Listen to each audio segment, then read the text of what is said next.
Welcome to New Realities. My name is Alan Steinfeld. I have back on the show after many years Thomas Huebl, who's been traveling all over the world and expanded a lot, probably. We'll talk about what has changed since since like 2002, 2003. A long time, yeah. Yeah, but you're doing different type of work, you were saying. Yes. So when we talked before, you were tuning into people, and you're still doing that. Right. But something else is happening, right?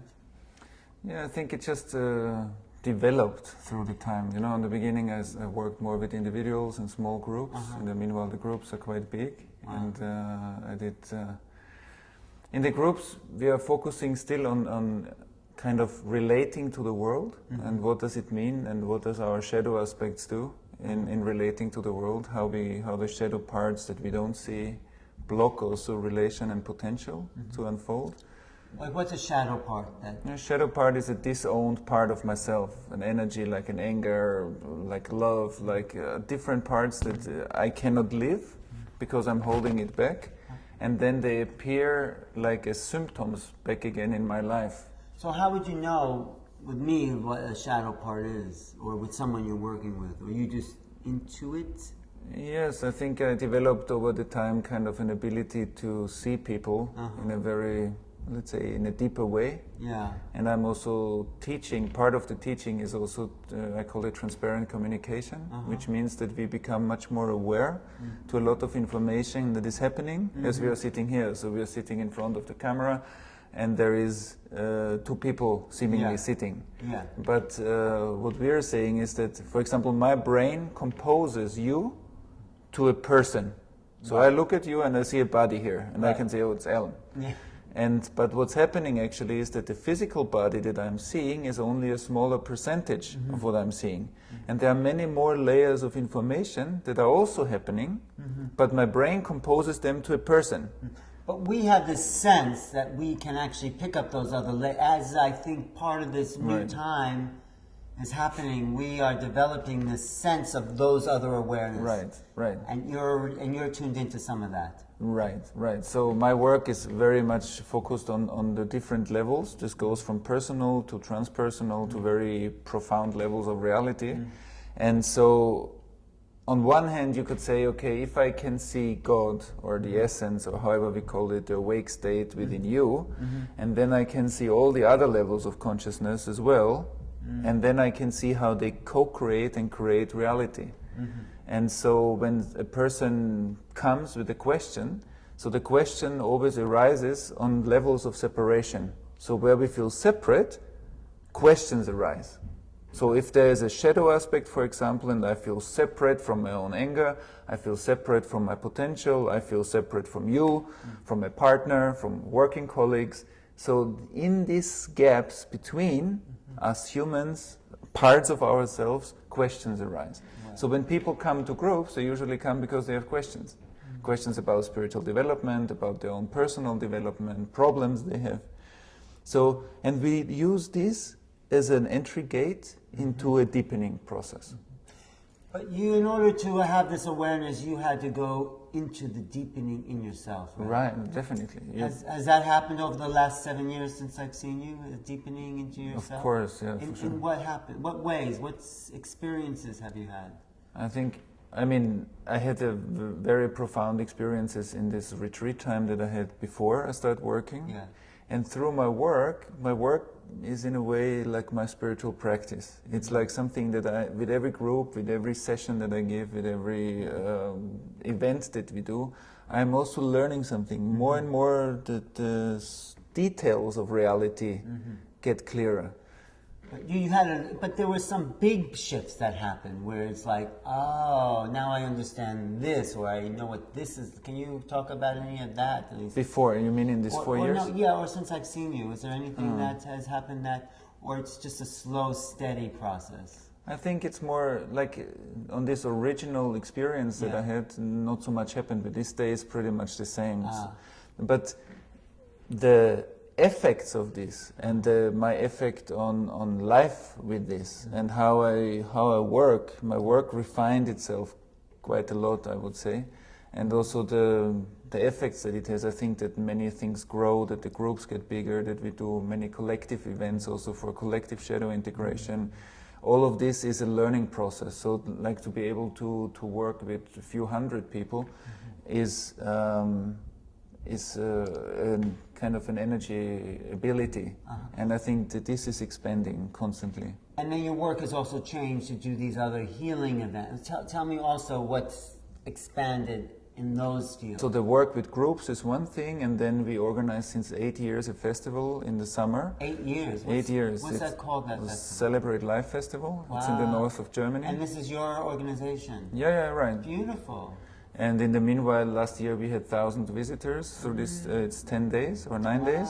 And I invite different teachers that I think are interesting for people to hear, and they fit somehow to the context of the festival.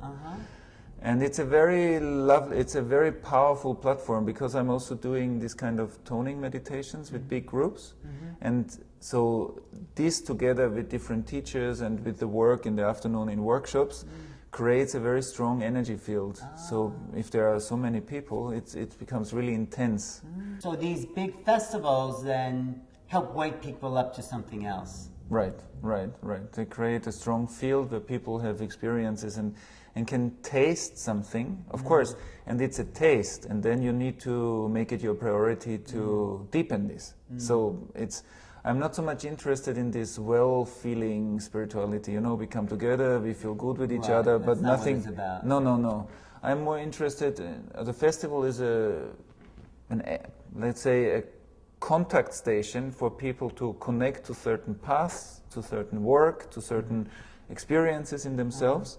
But then they need to make this their priority to go for it. Right. You know, you cannot just say, okay, I want to be more awake, but you don't do something for it. For most of the people, this will not work. So you need to invest in this and to make it your priority. And then the work starts. So it's called what again? The Celebrate Life Festival. And who was there? Andrew Cohen has been there? Yeah, Andrew Cohen I do every year in the last 3 years. Also this year again with Ken Wilber. Byron Katie was there with Sky. Barbara Max Hubbard was there. Even Eckhart Tolle sent us last year a recorded DVD for the festival. This was very lovely. How many different teachers are there that come? No, this year I think will for sure come. No, with this year it's about traditional and evolutionary spirituality. So Ken and Andrew will participate, and then we have a very well-known Kabbalah teacher, Michael Leitman, a Sufi teacher, and then we have teachers of Christianity and Zen. Diane Hamilton will come from the Integral. So about, 10 different teachers? 8 to 10 different teachers. And then there are workshops in the afternoon. With these teachers?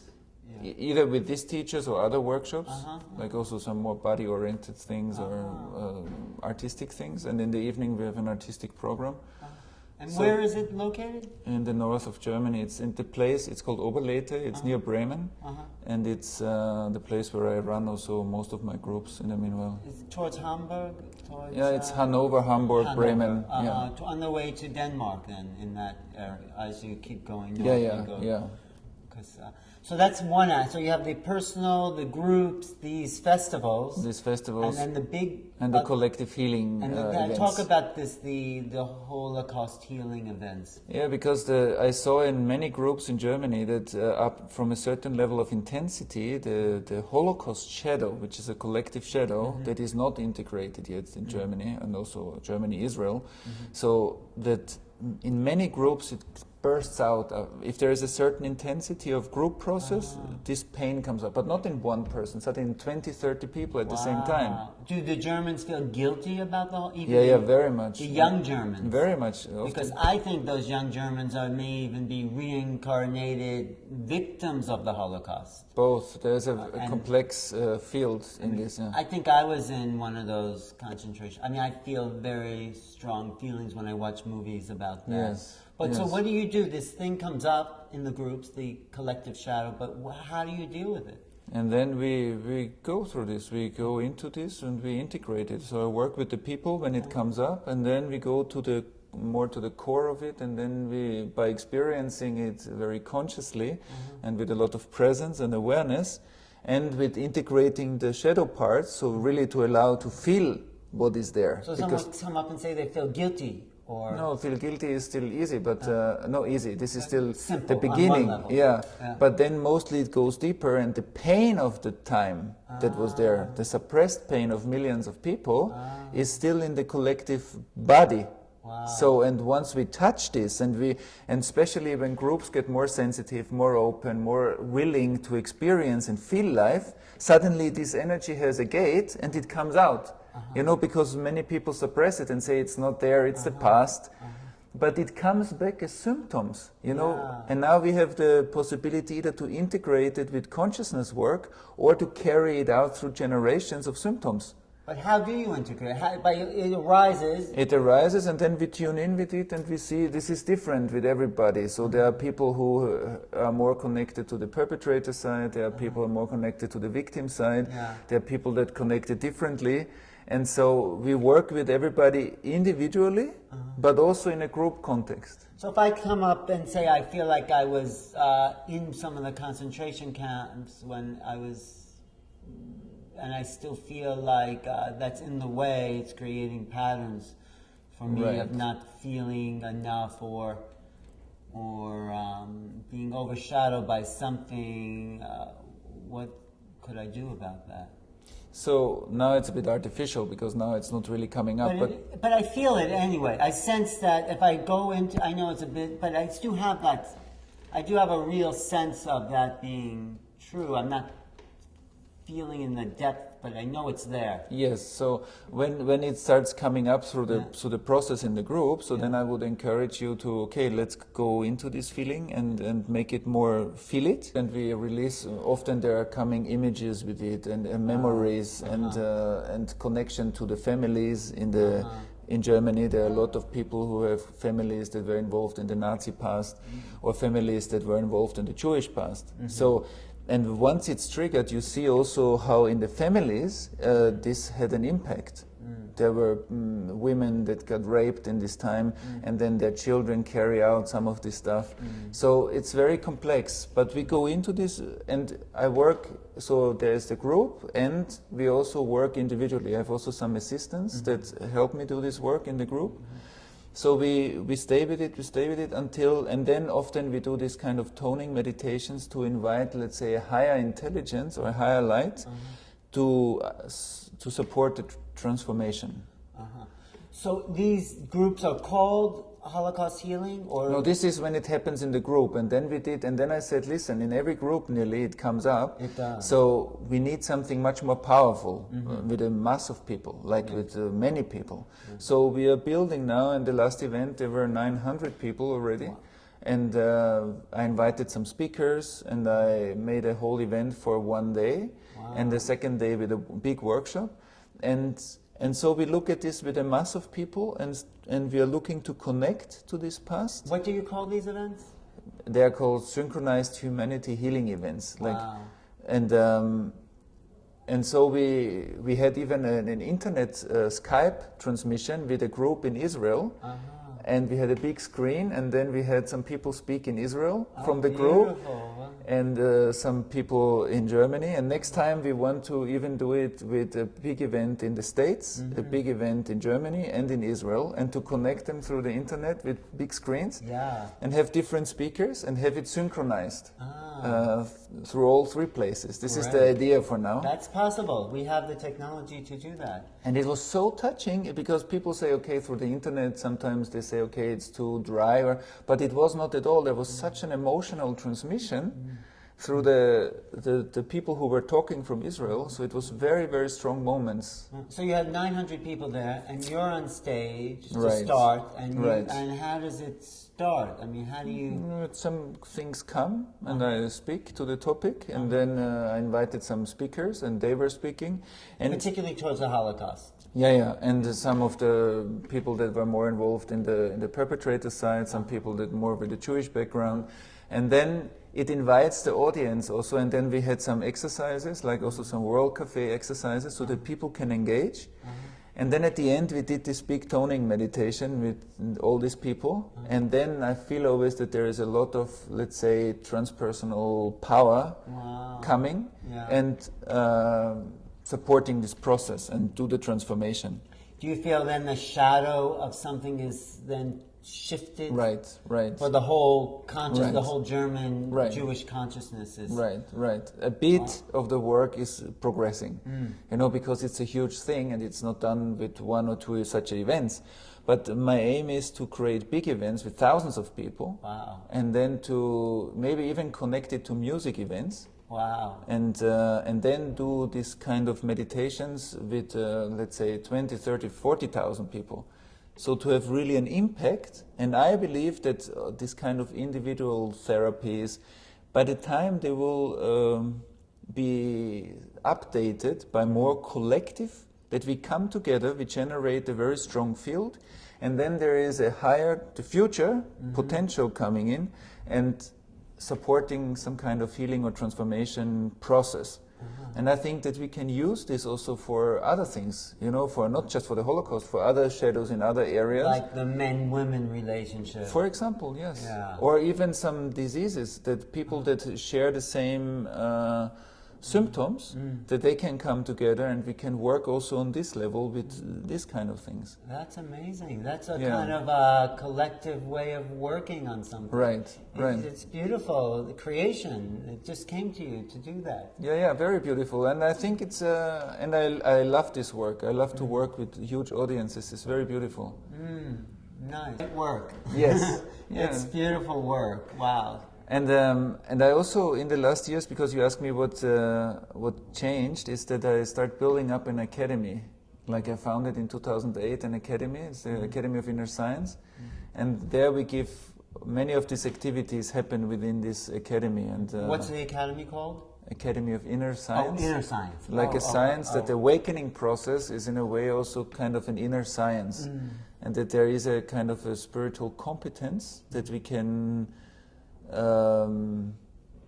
by the time achieve, that will show us that also spirituality is not just like my experience and this experience, and like there is something more fundamental, like a timeless wisdom behind it, and people experience certain levels of this consciousness in their own psychological realm or universe, but that there are some also universal principles working, and I would love to explore this, and I would also love to connect this work to universities, and we have already the first steps on 2 universities in Germany to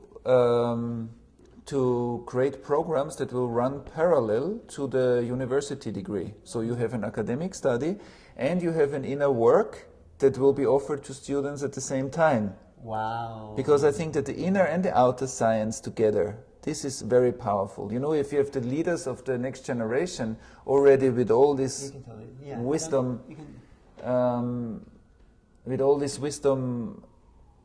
that can be provided to do their jobs in a better way, to co-create a different culture, So there's a science of a spiritual knowledge. There's a science to it. There's a science to how emotions get trapped in the body. It's intangible, but it's human beings are the same. There's the science of how emotions get trapped in the body is only one aspect of it, but there is a science to also the transpersonal states of who we are. And in our day-to-day consciousness, many people do not connect or consciously connect to these levels that are also them, but not in their room or ceiling of experience. If the ceiling is here, everything that is above the ceiling you don't see. Right, and you're not even aware of. You're not aware of it, so you don't consider this as real. Right. But if your ceiling lifts a bit, suddenly the world is bigger, and if it lifts a bit, the world is bigger. So there's so much more to grow into, which we call the future potential. Yeah. Because I believe that the future is not tomorrow, the future is the potential that we can develop into to create a new tomorrow. So how do we lift the ceiling? What's the process of that? Now the process of that is first of all that we make it our priority, that there is even a possibility to lift the ceiling. So that we are aware of this, this how I see my life is not life, so this is only how I see my life. Yeah. So but there might be many more things happening that I'm not aware of. Right. If I'm humble enough to make this a possibility, then I create already a door. And then, for example, meeting a teacher, is a strong possibility. You need to meet sometimes people that have a higher ceiling than you are, Right. which means they are living in your future.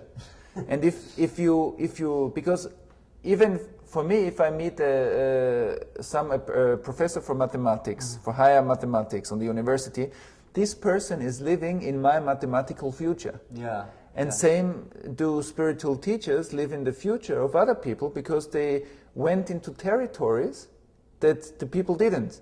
That's a great way of putting it. That's why I do this show. That's why I call it New Realities, because I know that there's always a higher ceiling. Right, right. And so if you meet these people and stay open to the possibility that there is something more. You know, I just met this guy, Richard Bartlett, Matrix Energetics. Do you know his work? No. Oh, he comes to Germany. He lives in a quantum reality.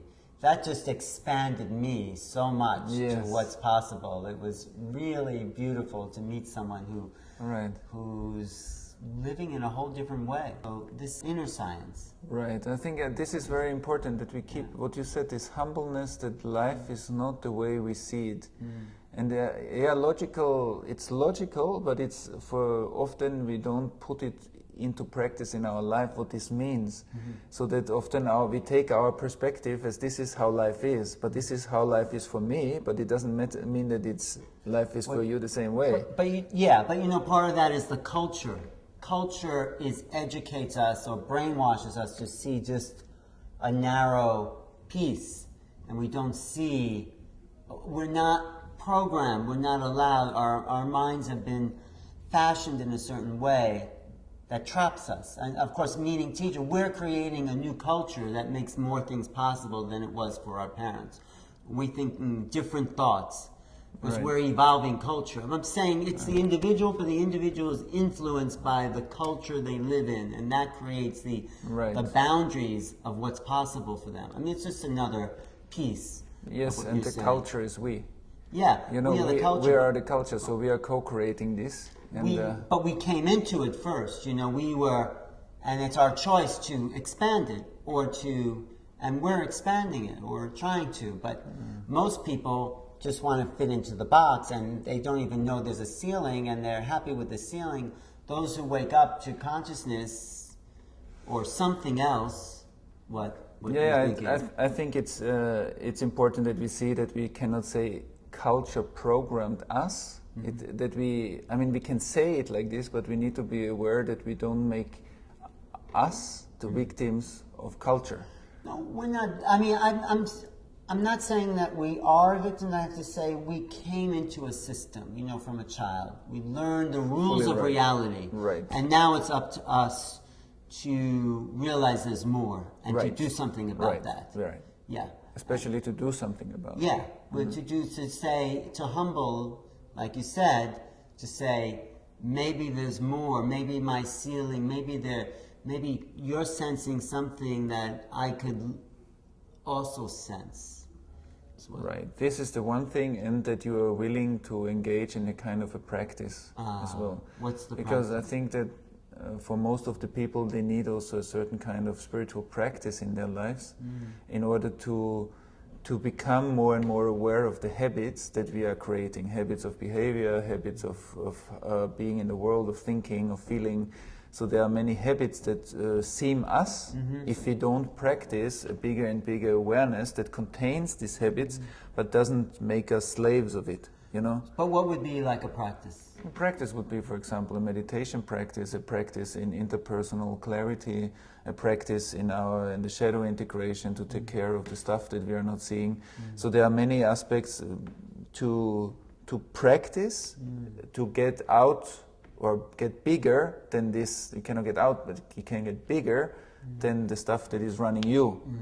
And I think the practice also sometimes means to meet the teacher, to engage with other people in a kind of a community or sangha that helps you practice, and to be open to follow this curiosity and inner drive that is anyway in all of us. Sometimes it's more buried, but I often say that the teacher is in a way just the oil into the fire. Because what is a teacher? A teacher doesn't exist actually. A teacher is just an authentic expression from a, let's say, more profound or higher place. But someone that made awakening or God or however we call it the first priority in his or her life. And therefore the fire doesn't go out. But if we don't put enough oil into the fire, for many people when they go back into their lives, the fire goes down again and we forget about the fire. So we need constantly to make the fire burn until it's so strong that it drives you, that the drive for awakening drives you. And I think the practice is also putting oil into the fire if it doesn't become an automatic practice. Is there more awakening you want for yourself, or I mean, is there a bigger ceiling? I guess there is, because you said there's always people, right? Do you feel you've reached a level, or do you feel like there's more, or? I guess there is always more, and I'm very open to see more. And as I said before, I think my practice went from the practice for myself in these years to the work with people. So this is my practice because it needs a lot of presence, awareness. It shows me always new things about life. I discover all the time new ways how things work, and I'm very happy with this. There's a deep gratefulness in me for all this, what this path gives me, you know, in form of insights. So I say, this is how this works. In every session, there is a small aspect that I can see something different or deeper. So I think this is my process of development. Yeah, it seemed I was getting that. Your awakening is expanding this out beyond yourself and having groups also. And that activates you to something more. It's beautiful. The other thing you mentioned was about victim.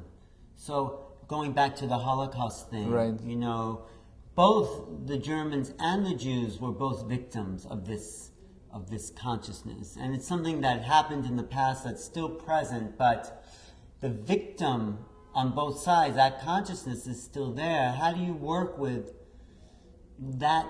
You know, how do you work with people who feel the victimization of those times? I think that the victim is still a structure to avoid the actuality of what happened.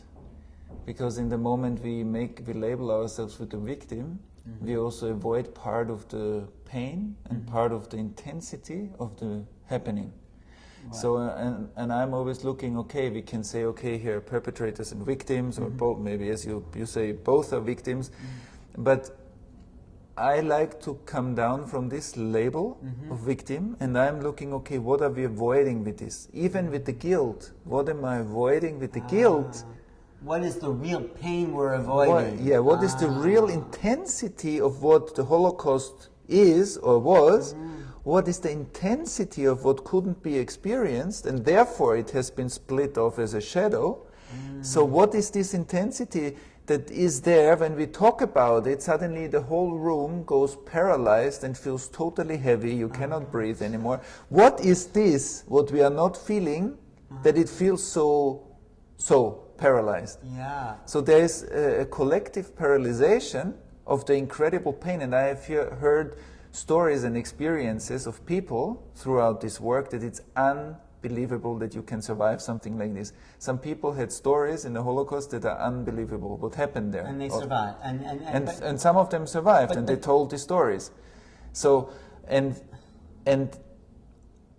this is just a small fraction of what really happened there. Yeah, of course. We can discuss about numbers of people who were involved, but there was definitely something happening that was, in a way, very strong impact on humanity. And so I think that when we open this again, all this suppression and pain comes up. And then we say that, it's the past, we don't deal with it, we forgive, but then it's a mental concept of forgiving often, and not really going into this intensity. And then from another place that experienced this, we can grow and transcend it. But just listening to someone's stories, someone tells their story, and you feel, oh my God, it's awful, how could they survive? And they have. So where's the transformation in that? I mean, I guess you have to be in the process, but I'm just curious. So Yeah. Yeah, the transformation is, it's not in the story. The story is a mind construction. Yeah. But what often when we see traumatized people, we see that part of their body-mind is not alive anymore. It's not, part of the body goes a bit more gray, you know, part of the body goes contracted, part of the body shuts down. Yeah. So we pull out the sensitivity from the areas that we couldn't experience or we didn't want to experience. But when this becomes chronicle, it becomes a state of living. But we don't need to live this contracted life. But we choose to in order not to experience what we experience. You get people to go back in. And we look what happens if we go back in, and if the body-mind becomes more bright, let's say more conscious awareness floods into these areas, but then all this stuff that is stored there, the memory in the body-mind, which is not... It's not the past. This is something that's happening now because it's influencing my life now. The story in my mind is the past, but the energy in my body is now. I like that. So unintegrated parts of the past, as evolutionary energy, always energy comes from nothing, creates something, fulfills and expresses itself and comes back to nothing. So energy comes, expresses itself totally, and goes back to nothing. If we have an unintegrated part, then the energy came, there was a traumatic event, then the energy couldn't make this process of fulfilling itself, so it stayed as a circling energy. So this circling energy is where all our questions come from. So, and then the story that was attached to this is the past. But this circling energy can be, for example, someone develops sexually, and they develop, but in a certain age, let's say with 7, there is some block. So the energy cannot grow further into a mature sexuality. The energy comes, creates a circle, and stays circling in a young sexual energy. So when this person wants a mature relationship, it's a 7-year-old in this energy that wants to relate to maybe a grown-up person. So how do you get beyond? So now we need to see that the person, when she or he is grown up, they live in a grown up body, but the energy is still young. So what we are doing now is we see that the conflicts and the problems that they co-create in their lives comes from having this premature energy.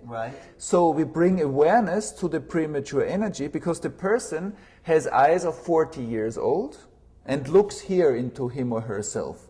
But the energy in the body-mind is when she or he was 7 years old. So you say, what happened when you were 7? Do you go back? No, I go back to the energy and bring this energy back into the awareness of today.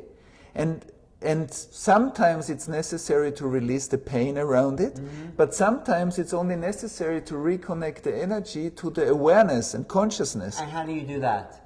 By guiding people to feel it. They just go back to, okay, what do you feel when you're 7? No, they go back to this energy in their body-mind. Just where they feel the energy. Yeah, where we, in our process, when we meet and we create a common field of awareness. And so, let's say my seeing can be a reflection for you to see this energy which is in your unconscious, because it's pushed and it's split off. So to bring it back into your awareness. So my feeling and your feeling combine to a higher feeling and higher presence. And once the energy is back into the awareness, because it doesn't appear anymore in our bodies and in our brain, because we shut it down. So it appears more as symptoms than the actuality of the energy. I do think I have some awareness of the Holocaust, though, in my body. As you were talking about that, I felt a disconnect in my body about the Holocaust, and to go back into the pain. I can only imagine, because I can feel my body in it, but I don't have a story about it really. I just feel like the disconnect. Right. And in these moments, so when we would do a session now, which I think is a bit too long for the interview, but if we do a session now, then we would say, okay, you feel a resonance with the topic of the Holocaust. So then I invite you to go a bit deeper into this resonance that you feel. You locate it, for example, more in your body, and you look what are the feelings that are coming up. And then we together start exploring these feelings, and and even because the mind very fast wants to put a story on it. What happened? I was maybe in a former life. You just don't need the story. You just need to deal with what you're feeling. Right, and once you're connected to this, it might be that memories come up that are authentically like inner images or like some memories that come up that show you a part of the history that really happened. But this not necessarily needs to happen. As I said before, energy comes from nothing, gets created into a form, becomes something, expresses itself and goes and dies again into nothing. So an energy can be a thought, an energy can be a feeling, an energy can be a whole life of a human being, an energy can be like a planet, whatever. It's different dimensions. So when the energy comes, like, and in the collective energy, maybe you participated with the Holocaust past. You don't know exactly what, but you feel a resonance. So you come to this place, and then there is a natural stop to feel what is in there. And now we create enough awareness, feeling awareness, to this, first to the stop and to the no. Because what is a stop? A stop is a no. A stop is not the energy suddenly stops. The energy comes and we stop it. So the stop it is an action. So when you become aware of the no, you become actually aware of an action. A no is an activity. So how do I break through that? No, you don't break through. You just become aware of it. And by becoming aware of it, you become one with the no, which is now split off. You just feel a density. But it's like someone walks his dog with a line. A leash. A leash. And so as long as you walk with this dog and you're not aware of holding the leash, you're saying, why is this dog constantly running with me? But you are holding the line. So when this act is not in your awareness, you are wondering about the dog, why the dog is constantly with you. If you let go of the leash, the dog can run away. And the same is with shadow aspects. We are holding them, but we forgot how we contract. The contraction is an action that we participate in. It's a protection mechanism. Because I don't want to feel the pain of this situation. Right.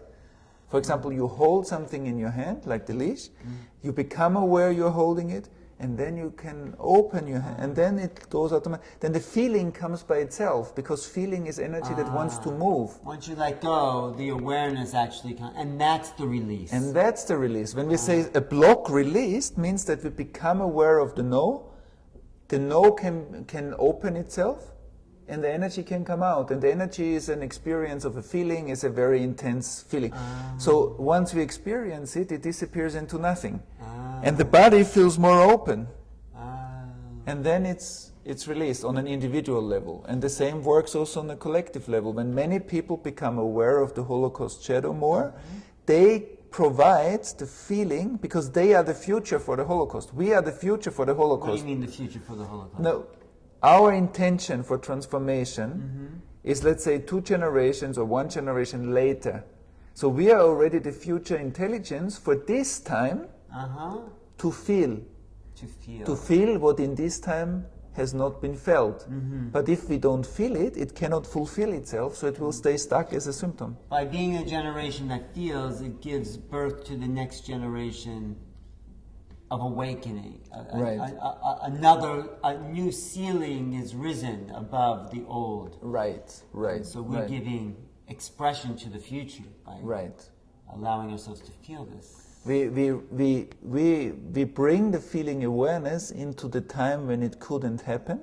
Like the same like as if a traumatized person later on releases the trauma, then the future activates the past to open, and then the evolutionary energy that was trapped can create more potential.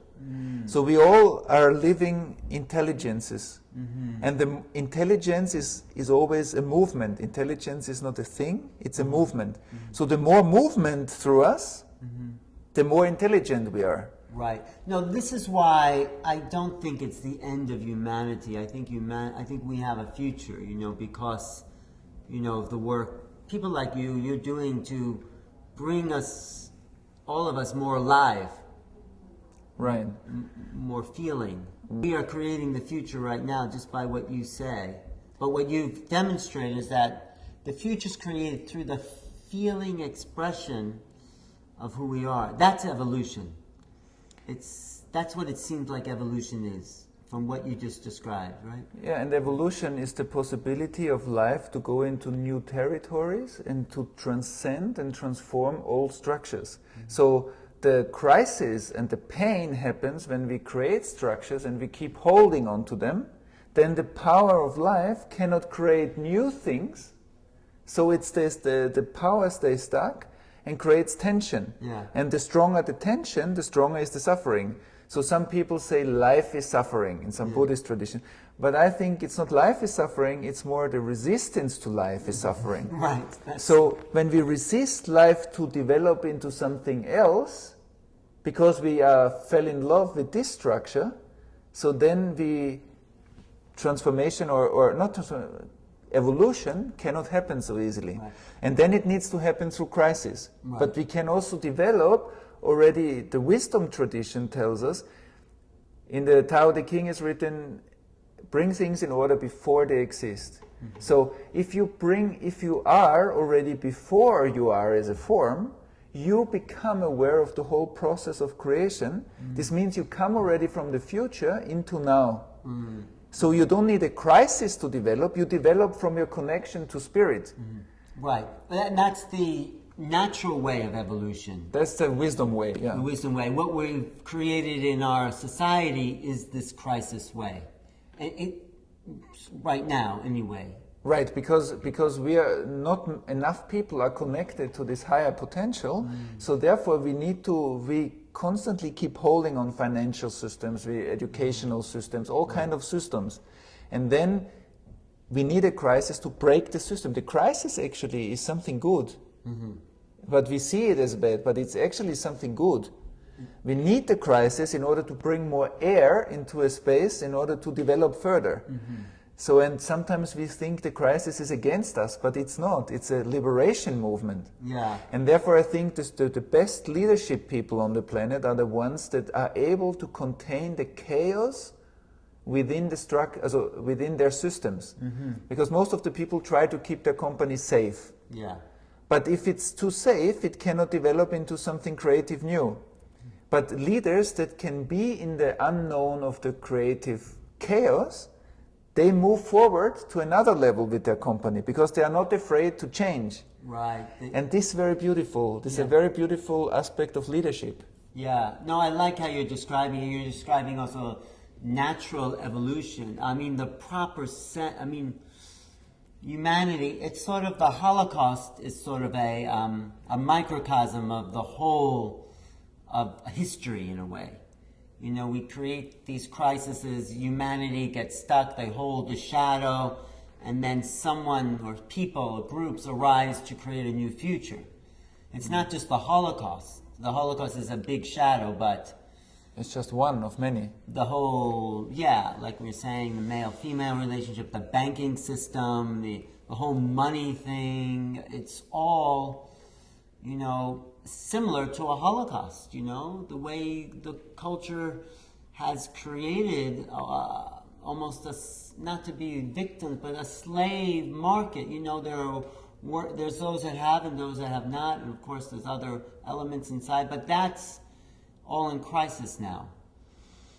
Yeah, I wouldn't fully compare it to everything to the Holocaust, but I think what is true is that the certain principles that we see in life, they apply to different situations. And then what we see with the financial crisis in the world and many other things that are falling apart is actually a very good thing because it's a breaking up of structures into new things. And if we know this, then we move like this. Life is not always one thing and then it stays forever like this. Life is a constant movement. And I think the wise people on the planet are the ones that recognize this and they start following this movement. And yes, we create structures and they're very lovely and we can let them go into another version of itself and into another version. And so the myth of awakening as a safe place where you finally arrive and then you are there and then you will stay there, this doesn't exist because life is always moving, so also the awakening is constantly moving with it. And that's beautiful. We will never arrive in the haven where we can get lazy again and fall asleep again. Right. So if you want to be awake, you need to continue with the movement because life is unfolding through us all the time. So we will never know what it will be because it is going to be through us. And we participate, and therefore I think it's very important that we all participate in it. Because if you're holding back from it, it has an effect. So how do we participate in it? How do we jump into that, our own evolution? That we participate into life, that we participate in relation. We are aware that there are parts that we need to integrate, and we give our energy to this to integrate it. We give our energy to our practice, and we participate in the living process, so that we identify where am I holding back my energy, and by becoming aware of it and engaging more, we learn to open these areas into aliveness. And aliveness is like water. So sometimes we can also say, okay, there's a mountain and the water flows down the mountain. Wisdom is like this. So it depends where we are developed in our consciousness state. We need to know where we are standing on the mountain, and we need to see that water comes from up, goes through us and flows down. But if we stop it, then the area underneath us will get dry. So when we hold back energy, it has an effect on reality. It's not only our personal thing, it has an effect on everything. So it's not a personal thing. The natural way of evolution from the wisdom tradition, building the future, how did you say that? Is that we realize that there are two ways of living life. One is that we come from the past and we move towards the future. And the other one is that on a certain level of spiritual development, there is a kind of a change, and the connection to God, to spirit, to the light, however we call it, becomes stronger than the outside impulses that run us. For some time we are directed by the outside, by society, by what we need to do, what other people want from us. But in a certain stage there is a spiritual awakening into the light, and the light becomes my motivation, stronger than the outside motivation. So the authentic self, in a way, becomes my center in this eternal moment. And then I'm living more from the future than from the past. So the past is less magnetic, and the future potential, or the light, is more magnetic. So I keep my inner awareness into the light, and from there I create life. Or co-create life through me, or the light co-creates life through me. And this is a beautiful way, because then we don't need to go through the crisis to break up structures, but we let them go when it's necessary to let them go, because we feel that this is the authentic thing to do. Right. No, that's great. That's been worth this whole conversation. That piece is, I think, valuable for me. I felt it, but I didn't put into words so much, and hearing it now, I see that that's who I want. That's who I am. That's how I, there's that struggle to live from the past or live from the future, and we forget. And this is where practice comes in. The practice is remembering that part of us. That's it. If we don't do the practice, we can tend to forget and think we're being all these outside influences. Right. But also Sangha, or community, reminding each other, speaking with people who maintain that awareness, helps us build something new. Right, and this is innovation, and I think that if we make this to an art, then this is the innovation that flows in different systems in our life, in education, in economics, in politics, and this needs to run our society. And then this naturally synchronizes us, because there's a higher intelligence that we connect to that is not personal. So it's not anymore personal motivations, it's something bigger that runs all of us. And it runs you, it runs me, it runs you, it runs everybody. And there is a natural synchronization in this, an intelligence that works there. And if we are not so caught up in this egoistic perspective or personality, then we open to this, and then the spiritual path becomes just an opening and an unfolding process, which is very beautiful. That is, thank you, Thomas. Thank you. I appreciate Thank you, Alan. Your consistent looking.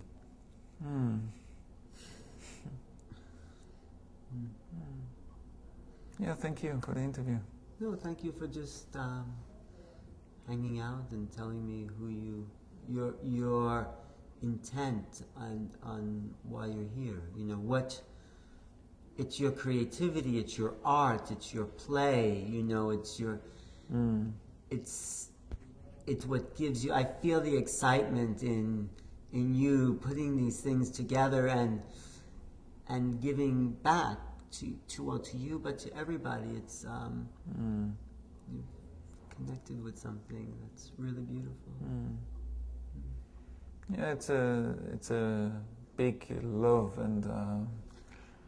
and joy for me to do this work. It's not even work. It's it's to you. do whatever. It's you, and with your intelligence to weave it's like a new story. It's the play, you know, but to do it in a new creative way where you can see people change. That's beautiful. That's the gift. Yeah. Yes.